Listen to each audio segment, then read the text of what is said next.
Malisa. Ha? Raya kau tahun ni okey ke? Lah, mestilah okey. Raya kot. What? Malisa. Tergelak sibuk tak? Malisa. Apa? Kau boleh tolong aku tak? Please. Lah, kau nak tahu suruh aku tolong apa? Malisa, lepas raya, aku macam duit aku macam kering sikit. Duit aku dah banyak pakai. Raya makan, boleh tak aku punya duit kau sikit?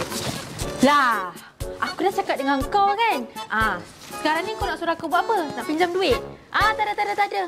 Kau ikut je aku lepas ni. Cakap dah ikut aku. Kau tak nak dengar cakap aku kan? Sekarang ni kau dah menyusahkan aku. Hari tu dah pinjam duit, ni sekarang pun dah pinjamkan duit. Sekarang ni aku nak suruh aku buat apa? Kau nak bagi lagi pinjam duit? Kan kawan terbaik dunia akhirat aku. Tolonglah, Malisa. Lah, aku dah cakap dengan kau kan? Okey, sekarang ni kau kena ikut aku pergi kursus ni.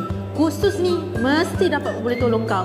Bukan duit je, macam-macam. Travel dan macam-macam lagi lah. Dalam kursus tu, ada facial, ada urutan moden, ada marketing. Ni, marketing tu yang paling penting. Sebab apa? Kau dah ada ilmu facial, kau ada ilmu urutan. Tapi marketing kau tak power pun sama juga. Apa kata kau datang kelas yang diadakan ni, kau join.